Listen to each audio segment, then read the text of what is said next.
start, we'd like to give you a huge thanks for all of the love and support that you've given us.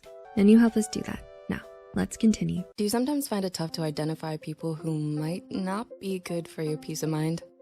Let's dive into understanding this better. Here are 5 signs of someone you might want to avoid. Negative. Have you ever been around someone who seems to always bring a cloud of negativity with them? You're ecstatic, having just landed that job you've been dreaming of for months. Excitedly, you share the news with someone you trust, looking forward to sharing your joy. But instead of celebrating with you, they focus on potential pitfalls, stress, turnover rates, you name it. Suddenly, your bubble of joy bursts, replaced with a cloud of uncertainty. That's what clinical psychologist Dr. Ramani Durvasula calls chronic negativity. It's not just an energy drain. It could mean this person struggles to share your joy or offer support. Most importantly, their perspective may be stuck in their own viewpoint, showing little regard for your feelings or experiences. So it's essential to recognize and tackle these signs early on, because protecting your peace and emotional well-being matters. Always right. Ever found yourself with someone who acts like they've cornered the market on being right? Ever been in a relationship where your partner insists they're always right, even in the most trivial matters, like the best way to fold laundry or the correct pronunciation of a word? A psychologist and researcher, Dr. Carol Dweck, identifies this behavior as a sign of a fixed mindset. Such a mindset can shut down growth and productive conversations, and it can feel like they're dismissing your point of view. But remember, your job isn't to change them, but to manage how you react. Dr. Dweck recommends embracing a growth mindset. This means believing that you can grow and that different opinions aren't threats, but opportunities. When you're caught in a one-sided conversation, try to steer it towards being constructive. If it's going nowhere, it's okay to step back and save your energy for more fruitful discussions. Remember, your peace of mind and intellectual growth is essential. Victim. Ever come across someone who always paints themselves as the victim? No matter the scenario, you're discussing a shared issue, but they always manage to shift the narrative to highlight only their struggles, seemingly oblivious to your experiences. Clinical psychologist Dr. George K. Simon points to this as a common manipulation tactic used by some to dodge accountability, gain sympathy, or gain control. So what do you do in the face of this? Recognize it for what it is, first and foremost. It's crucial to set boundaries, making it clear that while you understand their perspective, your feelings and experiences matter too. If their dismissive or manipulative behavior continues, remember it's perfectly okay to put some distance there to safeguard your emotional health. Hey there, if you're enjoying this video, we'd really appreciate it if you could show some support by hitting that subscribe button and also ringing the notification bell. By doing so, you'll ensure that you never miss out on any of our future videos. Unreliable. Ever been repeatedly disappointed by someone? Left waiting alone in a cafe? Stood up yet again? It's frustrating, isn't it? A psychologist, Dr. Guy Winch, points out that this habitual unreliability can indicate a lack of respect for your time and can erode trust in a relationship.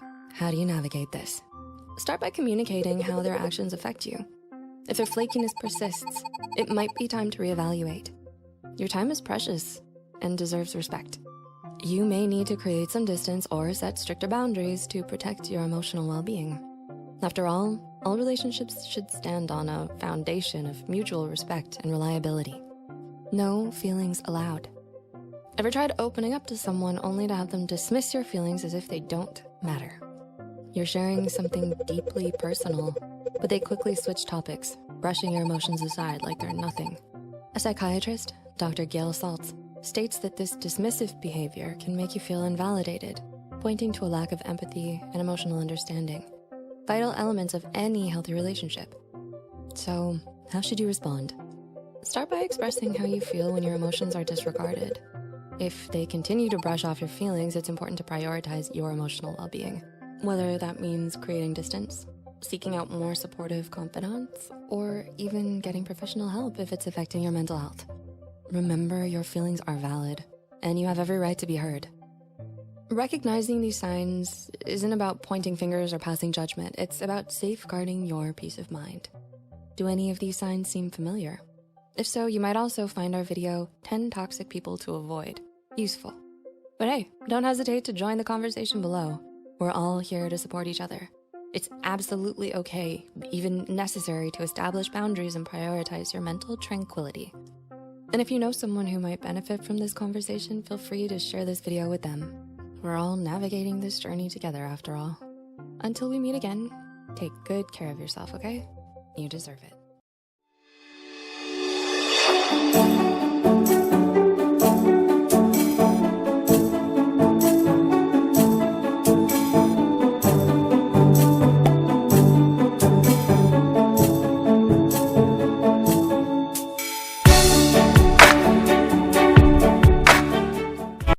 Philosopher Immanuel Kant said, "Love is not only a feeling of passion, it is also a choice to commit to, care for, and support another person."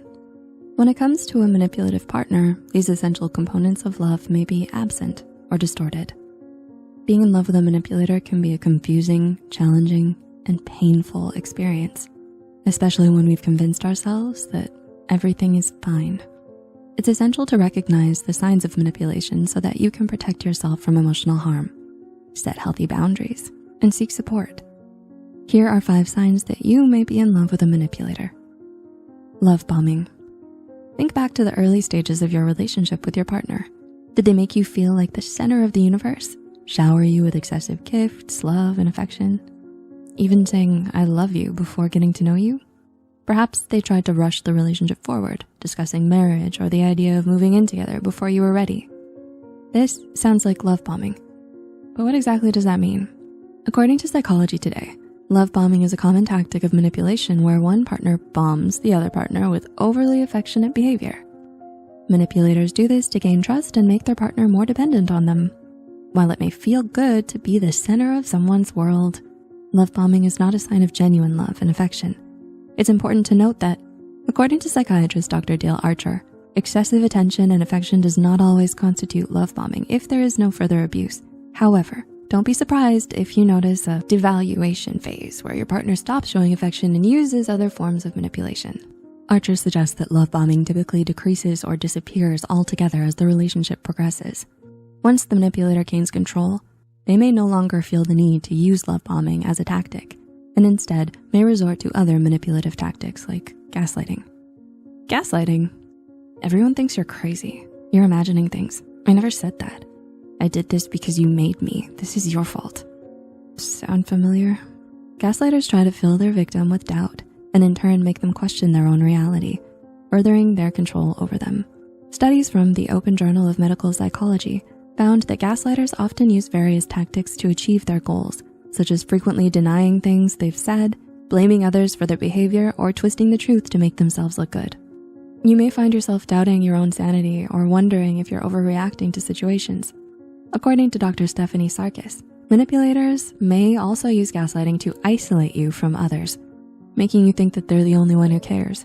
They may criticize your loved ones or create conflict between them, making it difficult for you to maintain those relationships. Does your partner say things like, "Your family doesn't really care about you," or "Your friends are just trying to hold you back"? This can make the victim feel like they can only rely on the manipulator for emotional support. Remember, you are never alone. You can always reach out to a mental health professional or find support groups for help. Your partner often plays the victim. Manipulators use the victim role as a way of diverting attention from their harmful behavior and gaining sympathy and support from others.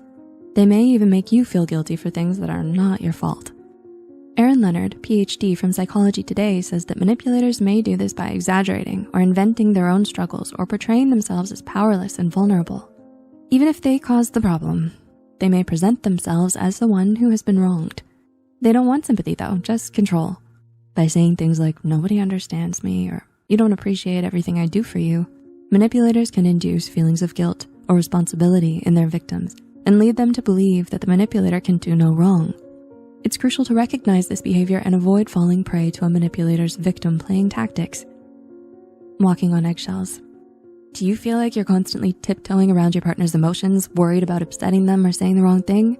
Do you find yourself making excuses for the manipulator's behavior in order to protect yourself or avoid conflict? Manipulators often use fear and intimidation to control their partner. They can be unpredictable and may react in extreme ways to minor things, leaving you feeling like you can't predict how they will react to a given situation. This can make it feel like you're constantly treading carefully and trying to avoid doing something that will cause an explosive reaction. This is a very stressful way to live, and it can be exhausting to always be on guard. Remember, this isn't your fault. You deserve to feel safe and respected in a healthy relationship. In her book, The Highly Sensitive Person's Guide to Dealing with Toxic People, author Shahida Arabi encourages you to step away from self-blame and stop attempting to please someone who cannot be pleased. A toxic person's behavior cannot be changed unless they see a problem within themselves and are absolutely willing to work on themselves to change it. You feel like you're the only one putting in effort. Being in a relationship with a manipulator can be draining, and it's not uncommon to feel like you're the only one putting in effort. Manipulators use their partner's love and devotion as a way of controlling them, taking advantage of their willingness to do anything to keep the relationship going. Dr. Dale Archer in Psychology Today says that manipulators don't really care about their partner, only what they can do for them. If you're constantly trying to make things work while your partner is not putting in the same amount of effort, you may feel like you're carrying the weight of the relationship all on your own shoulders, which can be a very isolating and frustrating experience. In a healthy relationship, both parties should put in equal effort and respect each other's boundaries. Love goes two ways. If you're in a relationship with a manipulator and feel like your efforts are not being appreciated no matter how often you ask, it may be time to reevaluate the partnership. It can be difficult to recognize when someone is manipulating you. It's important to note that it's not just one sign, but rather a collection that could indicate manipulative tendencies in a partner. So where do you go from here? Psychologist Dr. Harriet Breaker says you should never try to change a manipulator. Instead, rather change your actions towards the manipulation. Try to step back and evaluate the situation objectively. Be firm in your boundaries. Seek support from trusted friends or family members, or consider speaking with a therapist who can help you process your emotions and develop a plan for how to move forward. Remember that you deserve to be treated with respect and kindness, and you always have the power to make choices that prioritize your own well-being. If you enjoyed this video, please leave a like and share it with someone who may need it. Click the notification bell to be notified whenever we post a new video.